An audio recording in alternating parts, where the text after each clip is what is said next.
साल था 2022 का, जगह थी नोएडा का स्टेडियम। वहाँ पर उत्तराखंड का महाकौतिक का उत्सव जोर शोर से मनाया जा रहा था। लोग उत्तराखंड के स्वादिष्ट व्यंजनों का स्टॉल पर जाकर आनंद ले रहे थे। मंच पर सांस्कृतिक कार्यक्रमों का दौर जारी था। बड़े बड़े गायक आकर मंच पर अपनी प्रस्तुतियां दे रहे थे और लोगों को मंत्रमुग्ध कर रहे थे। लोग गीतों की धुनों पर झूम रहे थे और मंच पर नाचते हुए डांस ग्रुप को देखकर तालियां बजा रहे थे। इसी भीड़ में एक लड़का जो कि महाकौतिक के मैनेजमेंट का हिस्सा था, बैक स्टेज पर कौतिक को मैनेज कर रहा था। उसने कभी भी इतनी बड़ी संख्या में लाइव दर्शक नहीं देखे थे। वैसे तो वो सोशल मीडिया पर एक्टिव रहा करता था, वो रील बनाता था और इंस्टाग्राम पर भी डालता था। उसकी रील वायरल भी हुई थी, काफी लोग उसको पहचानने भी लग गए थे। मन तो सभी का करता है कि कभी उन्हें भी मौका मिले इतने बड़े स्टेज पर परफॉर्म करने का। उसके मन में भी ख्याल आया कि काश कभी उसे भी मौका मिले इतने बड़े स्टेज पर परफॉर्म करने का और इतनी बड़ी संख्या में लोग उसके लिए तालियां बजाएं। पर उसे पता था कि ये समय आने में अभी वक्त लगेगा। पर शायद ईश्वर ने उसके लिए उस दिन कुछ और ही लिखा था। उस दिन उसके साथ कुछ ऐसा हुआ, उसने सपने में भी नहीं सोचा था कि ऐसा होगा। वो क्या हुआ कि जब वो स्टेज प्रोग्राम को मैनेज कर रहा था तो लोगों की नजर उस पर पड़ी। तो भीड़ में किसी ने उसका नाम पुकारा।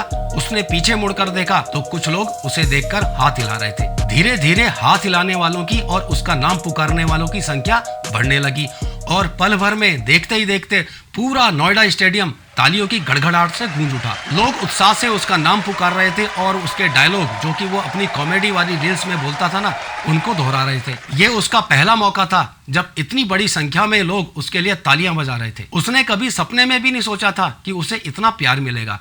ये देखकर उसकी आंखें नम हो गई। आंसू निकलने को थे लेकिन उसने किसी तरह उनको संभाला। ये आंसू खुशी के थे, ये आंसू गर्व के थे। वो इस पल को हमेशा हमेशा के लिए अपने दिल में कैद कर देना चाहता था। उसकी नम आंखों में उसकी पिछली जिंदगी की सारी बातें घूमने लगी। वो सारी मेहनत, वो सारी मुश्किलें, वो सारी रातें जो उसने इस मुकाम पे पहुंचने के लिए जागकर बिताई थी। उन कठिनाइयों को देखकर वो भावुक हो गया, लेकिन भीड़ का प्यार देखकर उसका हौसला बढ़ भी गया। उस दिन नोएडा स्टेडियम में जो हुआ वो उसकी जिंदगी का सबसे खूबसूरत दिन बन गया। उसने उस पल को अपनी यादों में हमेशा हमेशा के लिए संजो लिया। आज वो लड़का उत्तराखंड का एक बहुत बड़ा सोशल मीडिया स्टार बन चुका है। अपनी मजेदार कॉमेडी वाली रील्स के जरिए उसने हजारों लाखों लोगों का दिल जीत लिया है। जी हाँ, मैं बात कर रहा हूँ उत्तराखंड के social media star Hrithik Bhatt की।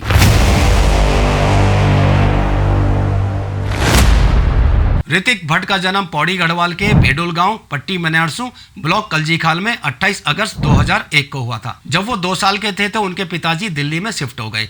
ऋतिक ने अपनी पढ़ाई दिल्ली से ही की। ऋतिक को बचपन से ही एक्टिंग का शौक था। वो स्कूल में अपनी एक्टिंग से, अपनी कॉमेडी से बच्चों को हंसाया करते थे। उनके पिताजी संगीत में रुचि रखते थे, गीत भी लिखा करते थे। यही चीजें विरासत में ऋतिक को मिली अपने पिताजी से। दिल्ली में रहकर ही उन्होंने गढ़वाली बोलनी सीखी अपने पिताजी से। उनकी रुचि संगीत में, गीत लिखने में और कॉमेडी करने में धीरे धीरे बढ़ने लगी। लेकिन जो पिताजी उनके लिए हमेशा प्रेरणा स्रोत रहे, 2009 में एक दिन वो इस दुनिया को अलविदा कहकर चले गए। ऋतिक और उनकी फैमिली पर दुखों का पहाड़ टूट पड़ा। महज 8-9 वर्ष की उम्र थी तब ऋतिक की। पिताजी के जाने के बाद परिवार को संभालने की जिम्मेदारी उनकी माताजी पर आ गई।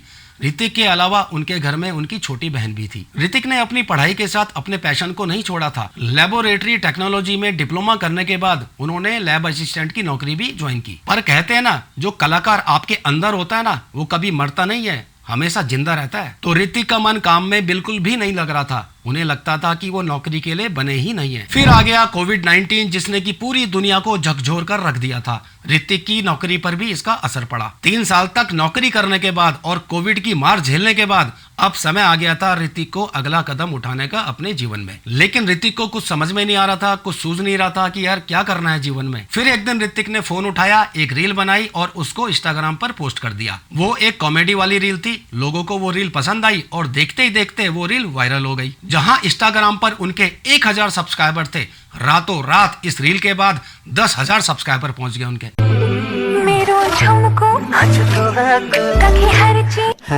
झुमको अर्चे द्याई मेरे माग दियो चाहो तो हे भगवान का नमवारे राणा के इनका घर चाहो झुमको।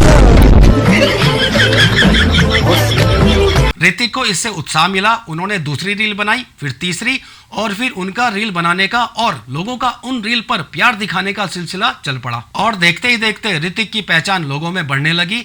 उनके फॉलोअर्स की संख्या लगातार बढ़ती जा रही थी। इंस्टाग्राम पर वो एक अब स्टार बन चुके थे। इसी बीच नोएडा महाकौतिक का जो उनके जीवन में एपिसोड आया ना, जो उनके जीवन का सबसे खूबसूरत पल था, इसका जिक्र मैं वीडियो की शुरुआत में कर चुका हूं। उत्तराखंड की इंडस्ट्री में अब लोग उनको जानने लगे थे। इसी बीच उनकी मुलाकात अंकुश रावत से हुई, जो कि शॉर्ट फिल्में और गाने बनाया करते थे। फिर उनको मौका मिला एक गढ़वाली गीत लिखने का। उनका जो पहला गढ़वाली गीत है वो है तेरू वेग्यो, जो फरवरी 2023 में रिलीज हुआ था। देखी मुखड़ी तेरी देखदी रह क्यों बसैल होया मन मारा क्यों सासों माया की खुशबू तेरी तुए माहे बस दिया जान मेरे।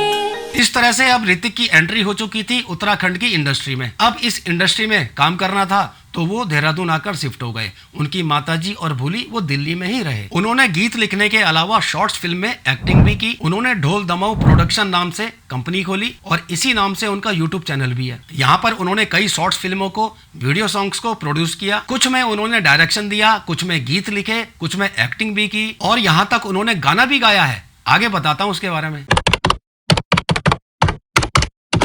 एज एन एक्टर उनका पहला गाना था मेरी माया। आँखों में बस गे अनवारी तेरी कैमा लगाऊं या माया मेरी बस तेरा ख्यालों में दिन यूं कटेंदा। इसके अलावा उन्होंने नच मंडाण गढ़वाली गाने में भी एक्ट किया, शॉर्ट फिल्म डांड में एक्ट किया, शॉर्ट फिल्म नानी का घर में एक्ट किया और अभी हाल ही में रिलीज हुई शॉर्ट फिल्म लाटा में भी उन्होंने एक्टिंग की है। अरे भाजी नेटवर्क आना चाहिए यार एक माँ को फोन च। हेलो हेलो हाँ परिणाम। अच्छा हाँ हाँ ठीक है आणु छो मैं फिर। बड़ा जी मैं सौरभ। Are you? बड़ा जी मैं ऋतिक। ओ मेरी लाडी एक म्यूजिकल शॉर्ट फिल्म है जिसे ऋतिक ने लिखा भी है और उसका डायरेक्शन भी दिया है और ये फिल्म आप उनके ढोल दमाऊ प्रोडक्शन यूट्यूब चैनल पर देख सकते हो। आखिर कब तक हमारी माता और बहनों को इंसाफ नहीं मिलेगा? माँ जी, पिताजी, मैं आप दुई दगड़ी कुछ बात करना चाहन छो। मैं भेर जान चाहन छो। मैं जॉब करना चाहन छो।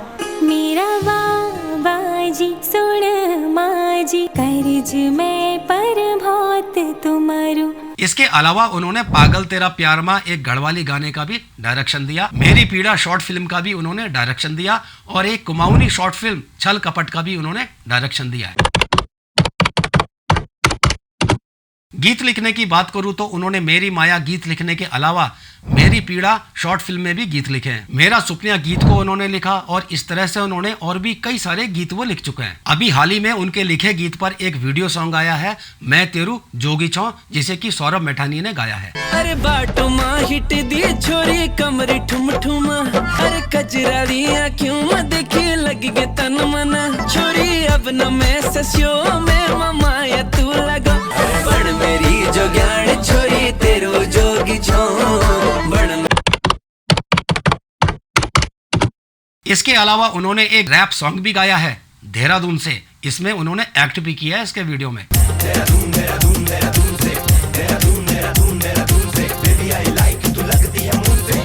बड़ी बड़ी आंखें मेरे सर चढ़ी होने लगी गड़बड़ी लड़की पसंद मुझे पट्टी माँ की कसम मैंने करी रही गड़बड़ी मुझे लगता था मैं ही गलत हूँ।